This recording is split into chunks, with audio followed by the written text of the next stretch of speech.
that's all it is. But it's like but it's the same thing. It's just a Brazilian sugar cane. But the concept is that a more natural raw cut version of something versus it being processed and broken down to a granite is going to be different. Because even if you look at the back of sugar, there's still nutritious facts and there's still other items involved in it.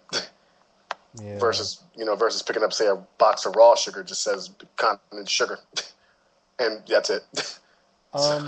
Well, the Soda Stream thing, because I was thinking about getting one too, but the little bottles of the flavoring, like, isn't that like if you add enough to make it taste like real soda, isn't the sugar content like the same as a real soda? To a degree, yeah, because you gotta think about it from like the logical standpoint. Because you think about it like this: it's a factory that's being produced to put out the same exact, the same exact amount of sugar, water, whatever ingredients per bottle in such an assembly line. So if you buy one standalone item and you want it to be equivalently just as tasty as one bottle of your favorite soda, I don't think it'll be the same level of sugar or bad shit in it. Okay. But I'm sure if you drink enough of it, it's just not good for you. Right. Because anything, carbonated drinks in general aren't bad for you. It's just that too much of it can upset the way your stomach acid works. Because, even just plain carbonated water can do that too? Carbonated water, not so much, because there's nothing to digest in there. It's just water. Okay. But soda has something you have to digest. You have to break down the sugar element, which has to go, because if you put sugar and carbon together, you notice it won't solidify right away. It just breaks down. And if you notice at the very base of a carbonated, like say if you put carbonated water and dump like 4 teaspoons of sugar in, just let it sit. Yeah. You'll notice like it looks like kind of like a swirly, almost like a clear substance it's a sugar breaking down slowly because the carbon's eating away at it. And what's happening is that will eventually start to break down. But the problem is that when you introduce your actual stomach acid against the carbon, because remember that's a natural base carbon against a genetic base acid, it takes a little longer to break down versus a homemade version. So people like who drink like seltzer water and stuff, or I guess club soda, if you will, that's why it tastes like shit. So yeah, I had seltzer water one time, and yeah, it sucked. Yeah, so even if you drink seltzer, even if it's flavored seltzer water, it just tastes like. But if you notice, they'll tell you like if you're sick, if you're not a big fan of soda, they'll tell you that the next option is carbonated water, or carbonated anything that's not as thick as soda, because that plays nice with your stomach acid. So this will happen. One or two things will happen. Either A, you'll throw up naturally, or B, you'll have a really bad case of the BGs, but by the time you're done doing your business, you'll feel a lot better, so you'll be able to eat smaller substance of things, but you have to be all liquid for the first, 48 hours before you go solid again. Yeah. And a lot of people don't really play by those rules. Like, everybody's way of dealing with shit like that, I guess, is different, but that's how I've always done things. So. Oh, speaking of eating, yeah, I want to continue with your diet. So, okay, so you had the banana, the apple, and the yogurt. Then you had chicken and a salad and noodles. Then you had the ribeye BLT. So that's three. That's three. What was the fourth one? Then midday again was something really light. It was more noodles that I made. Just plain basic noodles, nothing special. Just a little bit of butter. Like for 12 ounces, it's like 1 teaspoon of butter, which is more than enough. It's not going to coat the whole thing, but it'll give you a hint that it's there. Right. No salt, pepper. Just stripping down with that. And I'm chasing it just with regular water with that one. Since I didn't really go shopping at all lately, so I just had to make more vegetables. So celery, cauliflower, and broccoli. And I took the other half of the chicken I had in there and mixed that up. Took a little bit of the noodles, small amount of that. Heated that back up. And then my last meal I'm eating right now is just the noodles, and there's one more piece of chicken in there, and that's that. Don't you get bored with it, though? Like all the chicken and all the noodles? No, because I don't. Because the thing about it is, some people will do it like in a series. Some people might eat it like for a week straight, or others might eat maybe 1 or 2 of the meat byproduct of choice for like of the week of their workout cycles. Yeah. I guess it depends. Like like if you're somebody who's trying to bulk up, like some people will bulk up, like they'll literally gain a shitload of weight, but they still have a physical mass about them. Like you still see muscles and stuff; they're just not ripped. So you can tell at one point in time that they had that mass there, but they're trying to add, I guess, positive body fat without basically ruining or rendering any bit of the muscle that lies beneath it. Right. So as long as you have a clean transition from bulking up to working out, and you transition from whatever you're eating that shouldn't be good for you to something that's better for you, you just don't hopscotch right to it, then you minimize, I guess, the chances of fucking up your progress and your results. And again, it varies from person to person, so it really depends on your metabolism and what your tolerance is, really. And why do you eat all this every day? Like all 6 meals? Like because it speeds up your metabolism? That's the main reason why most people do small meals. Like, because if you ask anybody who works out or just wants to do it, that's basically what it boils down to. You're just trying to train yourself to make your metabolism work harder because you're eating smaller amounts. Because traditionally you eat three meals a day. Like when I was young, I never really ate 3 meals a day. I probably eat 2 or 1 sometimes. Yeah.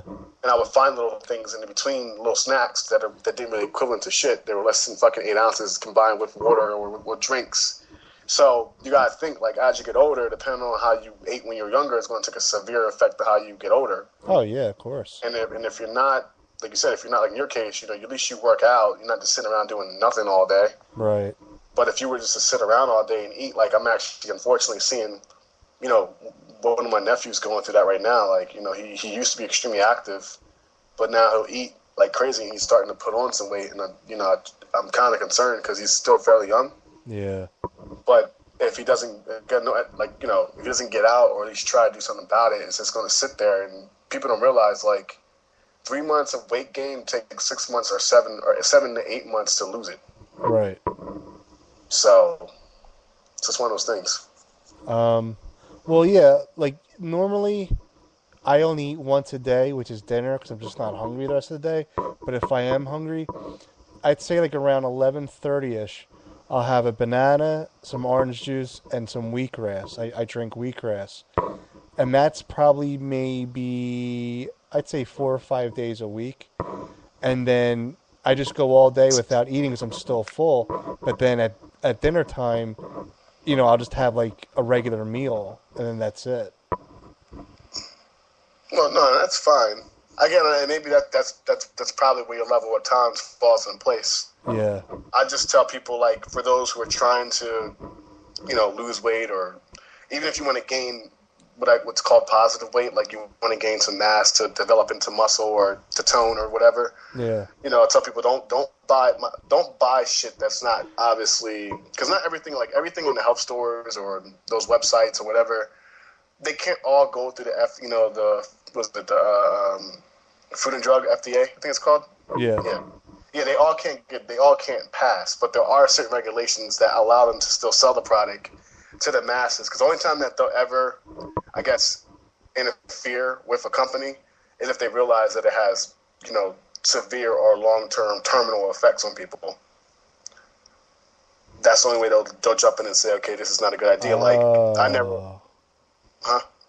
Yeah, I know what you're saying. Yeah, so... And again, I mean, there's people who swear by whatever product that they take. Like, I swear by Six Star. I swear by, Nutris's research. I swear by those 2 companies. I swear by Muscle Tech. I swear by those companies all day long. Yeah. But it's just on how it all depends on how you use their products. Like, and I'm sure you've probably seen this on the website, but you'll see like various stages of how you should take the supplements, depending on if that's like a training day for you or if you're working out that day. So you'll have like a post, during and after, and even before those 3 sessions, there's 2 other, things you should take, like 1 before you sleep and 1 before you wake up. And realistically, your body cannot take that shit. Right. Yeah, I saw them on the forums and stuff. Yeah, some people do it, but the problem is that if you do that, you're supposed to do it at the most minimal, and at least at the most moderation possible. If you do that every single day, like clockwork, you're gonna have some pretty long-term issues to fucking face off with later. Damn. So, and like I said, so my thing is, look, you just find one for guys.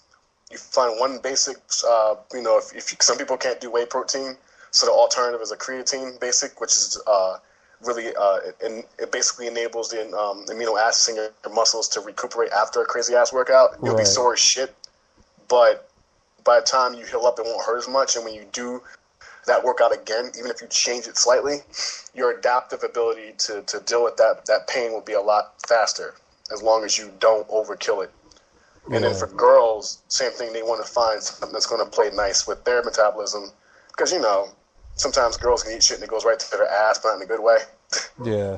So, or right to their gut, and not in a good way. So it's like, and those are the biggest problem. Girls want a flat stomach, a nice ass, and whatever. Guys want a bigger chest, nice abs, and some guns to roll with, and that's really the rundown. Right. That's it. That's either or. Everybody else might have other things, or you might want to work the problematic areas. Like me, I can't get my calves to build for shit. Mm-hmm. Yet I can fucking calf raise 600 pounds with no problem, but nothing happens. I stay in that 300 to 400 pound range. So and these are isolated workouts at that. Is that squat? No, hell no, I can't squat that much. Oh, how much can you squat? My regular regiment workout squatting is 220.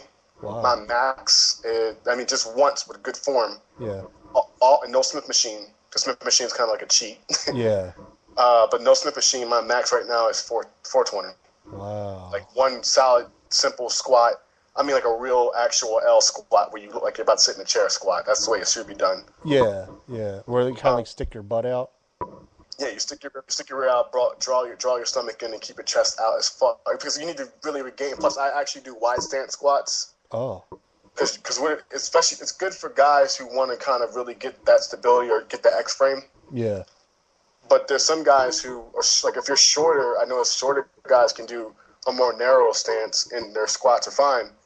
But for me, because my height, I have to do like a wider stance. So my stance is a little bit off, like maybe about an inch or two off from my shoulder width of distance, and I kind of cock my feet out a little bit different for stability, so I don't fucking tilt over. Oh.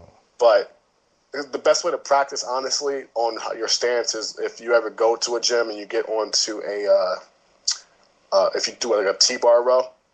Yeah. For your back, it's kind of that positioning right there by itself is the best way to really get the fundamental how you should be when you actually have the bar on your traps when you squat. Because when you do a T-bar, you have to be in somewhat of the same position, except you're leaning more forward at the waist versus whereas on a squat machine you're leaning more forward versus at the chest. But the lower part of you is at almost the same exact identical position. So there's different ways. Well, when you work out, He's black and he'll kick your ass. When you work out like normally, like you do like a normal workout, like your chest, shoulders, all that stuff. When you do your reps, do you go slow or do you go real fast? Because I discovered something on Saturday. I've been working out since I was 19, and with weights and boxing and stuff. And I always did it real slow, like the professionals tell you, like each rep with one breath, and feel the burn, all that type of thing. Well, last Saturday, I was really tired, and I had to work out because it was a workout day, and I just wanted to rip right through because I was just so tired I didn't feel like doing it. So I did it real fast, but I only lowered the weight a couple of pounds, but I could do it real fast. And ever since then, every day that I worked out since last Saturday, when I do the reps, I go really fast, and I found that when I do that, I have more energy, and I can feel the burn better. And I actually have to add more weight to each set that I do. And I never had to do that before. Well, one or two things are happening. Either A, your body is used to that form of workout and weight. Okay.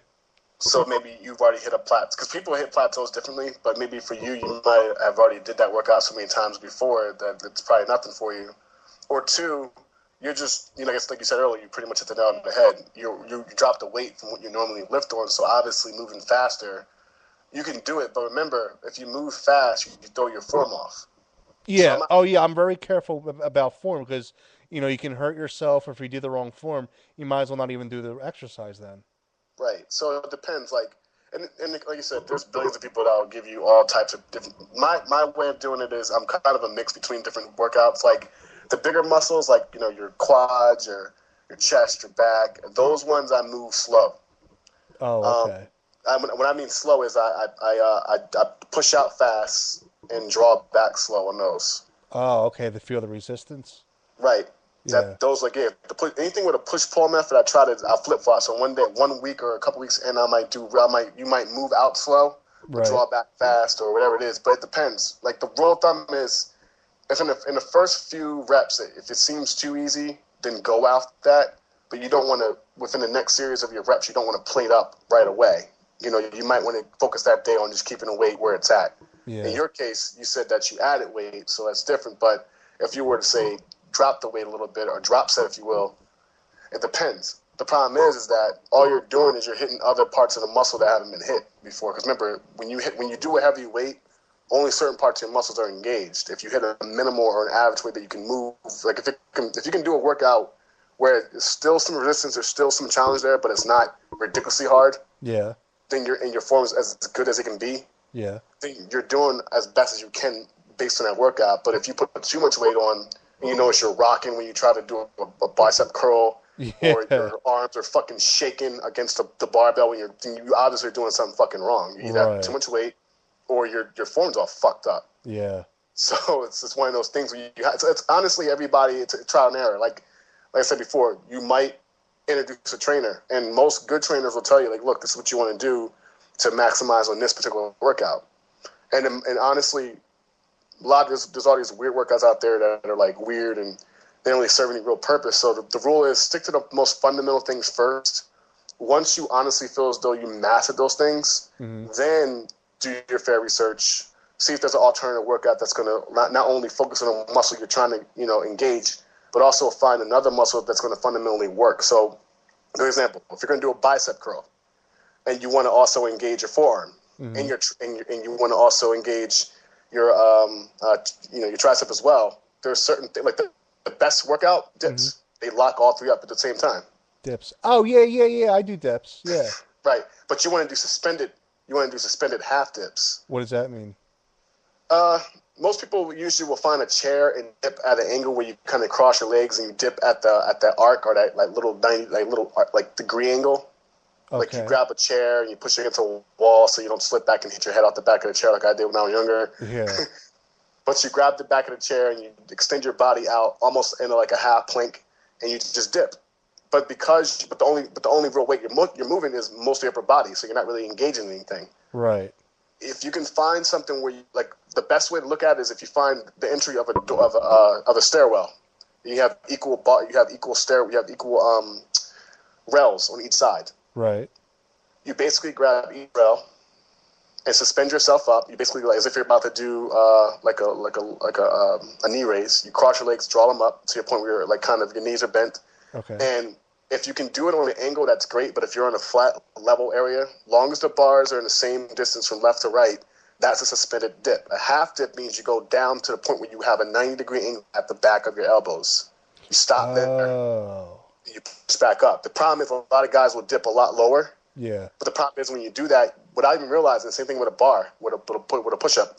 When you dip so low, without even realizing, your actual elbows start to tilt inward in your back. This way, you're going defeating the purpose of what you're trying to work out, and you start working your upper back a little bit, and you also engage just a little portion of your chest, but you kind of take away from the factor that you're trying to engage your forearm, your bicep and tricep, and part of your shoulder or your delts. So you just got, like I said, fundamentals are the best way to look at it first, and then once you master that, then you can start getting cute with your workouts. Damn. Did you ever think about becoming a trainer? I'm a certified. I didn't take it seriously. Oh, okay. Plus, being a trainer is I don't know. I should have took it seriously. I should have took it more seriously. It's just, I don't know. I wasn't passionate about it. That's why. Like, I did it because I thought it'd be a good idea, and I was like, if I wanted to do it, if I really said, okay, I can't do what I really want to do in life, I can always go back to that. Yeah.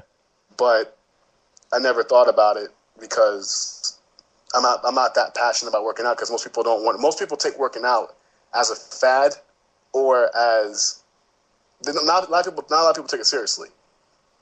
And that's fine, that's cool. Yeah. But it's annoying as a trainer to try to help someone to get to where they want to be without them trying to tell you how to do your job. Right. Yeah. A few of my buddies, two buddies are actually former Marines. One's a SEAL, and one's a SEAL. and they can take talents, but there's only so much you can take from your client when they're telling you that's not the way to do it. And it's like, dude, like that is the way to do it. Mm-hmm. Like, it's my job to make sure you don't fuck yourself up. Like, I'm trying to help you. Like, you're paying me fucking $125 an hour. I think I know what I'm doing. Yeah. So I don't know. It depends. Like I said, everybody's different. Is it just me, or does this seem like this thing is going on all like this not the session, but the recording? Is it still recording the show? Oh yeah. We got about 9.5 minutes left of the show. The first part of the show, right? No, second. Oh, you already just jumped right into the. I had 2 windows going. Oh yeah, that's right.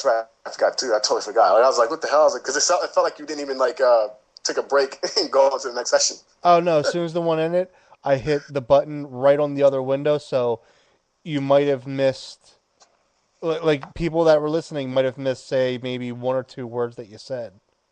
Oh, okay. I didn't realize that. Yeah. But yeah. Yeah, oh, speaking of the show and like doing this and stuff, does an iPad get Skype on it? Like, can you do Skype on an iPad? Yes, you can do that, and you can use Spreaker too. I think they have their own special app just for the iPad, which is the same thing you use in your laptop. It's just a mobile version of that. That's all. Okay, because like I wasn't sure if you need a data plan or something to have Skype on an iPad. But no, as long as you have Wi-Fi, long as the one you buy has. Well, I think they're all Wi-Fi built anyway. But yeah. As long as you buy the Wi-Fi or the Wi-Fi plus cellular, which a lot of people, I don't know why they would do that. Yeah. Wi-Fi is better. Exactly. Data is cool. Data is cool if you're checking your email and shit. But if you're trying to watch like a good porn, fucking forget that shit. It's going to glitch. I'll pass. Fuck that shit. Wi-Fi is the way to go. As long as you get it should be fine. I mean, as long as you're connected to a really good Wi-Fi, it should be secure. Make sure it's secure. You don't want to open Wi-Fi. And that should be it. You should be good. Okay, because Spreaker finally got back to me about my whole dilemma with Skype and trying to integrate it with Spreaker. Because last week, when I Skyped you on my cell phone and I was using my laptop all at the same time, so it was like you were on Skype, I was on Skype, and then laptop, I listened to the playback, and we sounded perfect. Like the levels, the volumes, we sound like we were in the same room, everything. So Spreaker finally got back to me about integrating Skype into the show, as we're broadcasting, and they don't know how to do it. To tell them to call me, I'll make it work. I wish I could. But well, look, I'll tell you what. After the show's over, I'll send you the credentials. You send it to them, and I'll make it work. That's easy.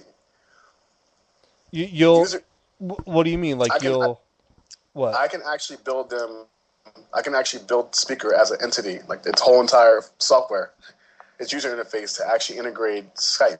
They already have a chat client built in there already, so all you're going to do is rewrite the code for the same chat client to work with Skype. The only issue is that Skype has to agree to let it work, because anything that has integration with, I guess IM services, especially ones that integrate video calling, yeah, you have to do an agreement with the actual company that you're trying to hook up with. Like, that's why when AIM was cool, like AOL AIM was cool. Yeah. Before you had to do a standalone, you couldn't do shit. So over the years, based on the popularity of like Facebook and when MySpace was cool, they actually allowed you to log in from your AIM account, and you can, like, say for instance you forgot your fucking AIM information. That's fine. What it is, as long as your email was associated with the same exact account, whether it be MySpace, Facebook, Tumblr, whatever, it can bring up all your chat clients right from there on your actual screen in live time. And as long as the person you're talking to has an inline mic and a video camera, they can talk to you video chat too. Oh, I gotcha. So if Skype can agree to, I'm sorry, if Spreaker and Skype hash out some details, they can even get one of their guys to do it. It's not that hard. Yeah. It's just a matter that they're going to have to run what they call a beta first. Right. And then see how that runs. Yeah. So they'll probably let it run, but they'll probably if it does turn out to be successful, because eventually, because Spreaker is free for those who apply for that. Yeah. In order for the paid subscription to work, and I hate this about businesses like Spreaker or Skype or anything like that, or even Facebook, but in order for it to be successful and stay free and stay on, get the bandwidth to do these shows live or even podcasting, they need sponsors to pay for it. I see. So sponsors want to be everywhere. Yeah. So they're gonna have to hash out some details where, one, let's say you do the first level tier of Skype integration with your shows or even with your podcast. You can load. They won't make you pay for it, but they'll find a way to push ads at you during the show. Like it won't interfere with your show. You'll just see it on your screen, or your guests who decide to jump in will see it on their screen. So it's one of those things where you're like, fuck, but other than that, that'll probably be the only annoyance behind it. So it can be done, though. If they really wanted to hash it out, they could. It's just a matter of working those details out with Skype. I mean, Skype's done it before. Skype did it with, who the fuck's the, not Facebook, Tumblr. You know, like if you do live chat clients, that works. Another one that's pretty good, that it's making YouTube look like shit, that's called Vimeo. Vimeo. Vimeo. And you can actually integrate your live chats through Skype from that website. Damn. And it's really, and that site's like dedicated to like those who are really big on photography or videography, cinematography, whatever. The same thing with a camera and lenses and music, and that's the way to roll. So, like I said, there's ways to get it done. It's just but when it comes down to, honestly, it's all about the money. You know, who can produce the most money, who can produce the best profit while minimizing overhead. If they can figure all that shit out and run a clean beta for like 6 months to a year, maybe 6 months actually in this case, since Spreaker is getting popular like every day. Yeah. They can figure it out. Well, I mean, is there any like type of software that I can install on my laptop to mix Spreaker and Skype? I mean, if you want to get the call as clear as you had it the last time you tried that experiment, where you had both me, you, and on, is your laptop. You have what, the newest Windows operating system there? Yeah, the 8. God, what the fuck? I think it's called. I believe it's called Detour. It's really it's a mixed down system for DJ. Oh, okay. I thought I lost you. I'm sorry. Yeah, Detour. I think I don't know the name of the program, but anyways, long story short, it allows you to take your music from outside and integrate it into your program, but it also allows you to tether, if you will, or even link those feeds in live time with websites like Spreaker, because technically it is a live radio station. Right. So if you notice on your board, you'll see like a line in, line out, and you'll see like a mix fader there. Yeah. It gives you track selection. Okay. Well, Detour allows you to make what they call a ghost mapping. It looks like a blank file, but that blank file is in consistent infinite mode, which means you can actually be streaming my conversation from Spreaker through this file, through Detour. Detour will link right up to it as if it's a track. You just have to control the levels from the soundboard of Spreaker, and then it works that flawlessly. And it's called Detour?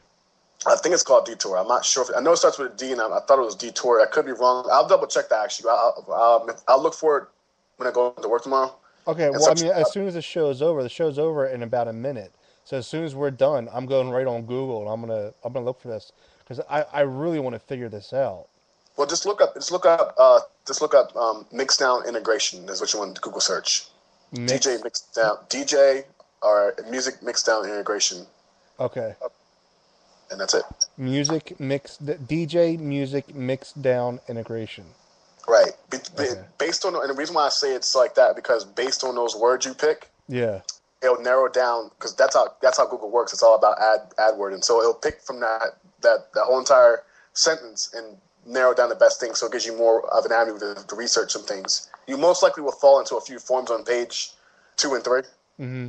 And the first page will be all about just random websites, so just jump to page 2 and go from there. Oh, okay.